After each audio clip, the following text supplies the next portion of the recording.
Selamat datang di channel Hero Lines. Di sini kita akan banyak bercerita tentang sejarah, tokoh, atau kisah-kisah random yang terjadi di seluruh dunia yang dikemas dalam cerita bergambar. Semoga kalian suka dan jangan lupa subscribe. Kali ini kita akan bercerita bagaimana seorang penjelajah dari Belanda sampai ke Nusantara.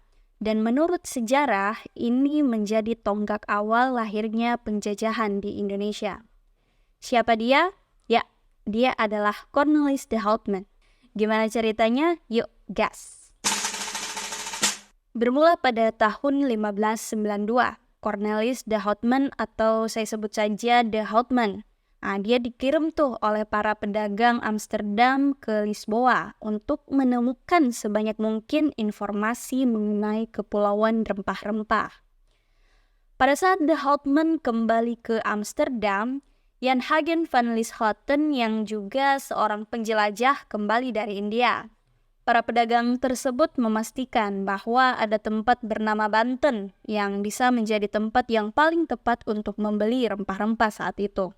Nah, dari informasi inilah sehingga pada tahun 1594 mereka akhirnya mendirikan Compagnie van Veere yang berarti perusahaan jarak jauh.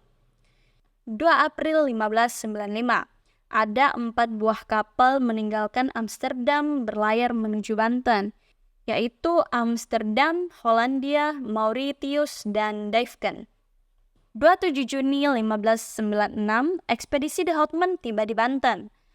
Tercatat hanya ada sekitar 249 orang yang tersisa dari pelayaran awal, dikarenakan penyebaran penyakit di atas kapal dan kekurangan pasokan makanan. Sesampainya di Banten, mereka disambut hangat oleh penduduk setempat, tetapi lama-kelamaan para awak menunjukkan sikap yang kasar dan seolah tidak menghargai penduduk yang ada di Banten. Akhirnya, Sultan Banten yang saat itu bernama Sultan Abu Al-Mafakhir Mahmud Abdul Qadir bersama dengan petugas Portugis di Banten mengusir kapal Belanda tersebut. Nah, kemudian ekspedisi de Houtman berlanjut nih ke utara pantai Jawa. Namun kapalnya takluk oleh pembajak.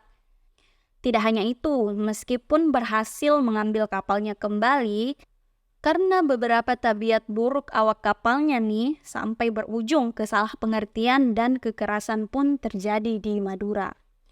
Konflik itu menyebabkan seorang pangeran di Madura terbunuh. Dan dari kejadian tersebut, beberapa awak kapal Belanda ditangkap dan ditahan, sehingga de Houtman harus membayar denda untuk melepaskannya. Kapal-kapal tersebut lalu berlayar ke Bali dan bertemu dengan Raja Bali. Nah, di sana mereka akhirnya berhasil memperoleh beberapa pot merica. Kendati demikian, dalam perjalanan kembali ke Belanda, kapal-kapal Portugis melarang mereka mengisi persediaan air dan bahan-bahan di Saint Helena yang merupakan tempat persinggahan para penjelajah. Dari 249 awak, hanya 87 yang berhasil kembali. Cornelis de Houtman tewas dalam perjalanan keduanya di atas geladak kapal di Aceh saat bertempur dengan pasukan Inobale yang dipimpin Malahayati. Meski perjalanan ini dibilang gagal, ini juga dapat dianggap sebagai semacam kemenangan bagi Belanda. Pihak Belanda sejak saat itu mulai berlayar untuk berdagang ke timur. Dalam 5 tahun kemudian, 65 kapal Belanda telah berlayar ke wilayah tersebut dan memulai penjelajahan Hindia Belanda.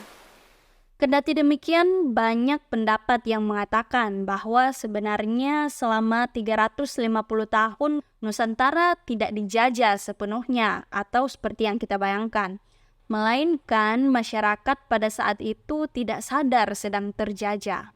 Nah, selain itu, di beberapa kerajaan justru melakukan perlawanan yang terus-menerus dengan sengit. Di antaranya adalah Kerajaan Aceh dan Kerajaan Goa.